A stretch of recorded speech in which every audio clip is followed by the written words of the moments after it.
Ito yung kangkong natin. So guys, mangunguha tayo ng kangkong ngayon kasi may kangkong na tayo sa ating greenhouse. Sa doon, medyo marami ang kangkong ko ngayon kaysa dati. So, manguha na tayo. Gigisa lang natin. Walang halo to ha. Vegetarian tayo. Okay, pa.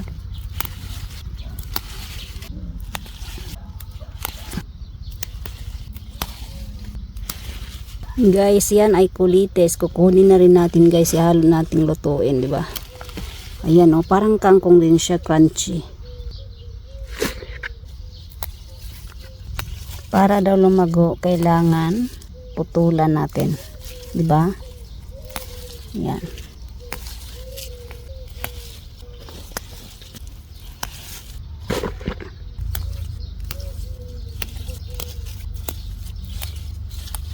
Yung kangkong pala guys, hindi siya basta-basta talaga tumubo pag malamig pa yung weather. Kasi dati, first batch nagtanim ako guys ng medyo maaga.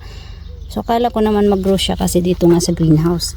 Hindi siya nagtubo guys. So, itong mga kangkong na to, late na to na ako natanom guys. Bisaya ta karon ha, sagol. O, diba? Mga month of May ata tinanim ko ito. Pero look, ang ganda ng kanyang tubo. Dati nagganda yellow guys. Nagkalitsa-letsa yung ating kangkong. Kasi super early kong naitanim. Pati yung mga ibang pananim ko dito sa greenhouse. Ito guys, ihalo ko na rin sa aking kangkong. Alam niyo ba kung ano to? Porcelain. Sarap to. Mas asim-asim para siyang alugbati. Ayan, marami dito sa aking greenhouse. Kaya itong ulam ko ngayon. Porcelain. Porcelain. Parang alugbati siya guys. Pwede siya masalad. Ang tataba guys. Look. O diba? So ganyan ako magluto guys. Halo-halo. Ayan o guys. Yan ang porcelain. Nakuha ko yan. Sayang. Diba? Sarap to.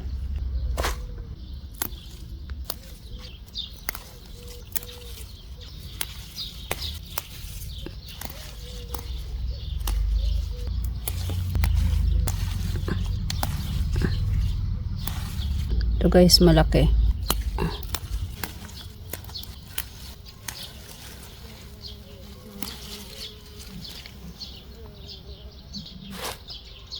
So, ang dami na to guys, oh.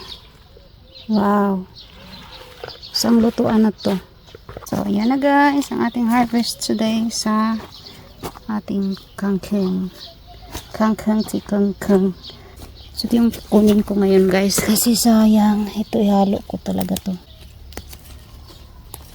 Hindi na ako nagtanom ulit ng spinach kasi hindi na ako mahilig sa spinach guys. Lang. Dami lang leso. Ba nito? Ba niyo guys, sarap to. Promise guys, para lang siyang alugbate. Kuha na kayo. Masim-asim siya. Ayan. Koreana. Yummy yummy. So guys, nagpoto lang aking kaligayahan kasi pinuntahan ako ng asawa ko at pupunta daw kami ng city. Kasi may transaction kami about sa aming sasakyan. So hanggang dito lang muna yung ating video guys. I hope nag-enjoy kayo sa pamimika po ng aking mga kangkong. Charot! Kangkong! Baka sabihin naman nila na nag-aarte naman ito mag-pronounce, hindi bagay. Charot lang. So thank you guys for watching and hope you enjoy. Bye bye!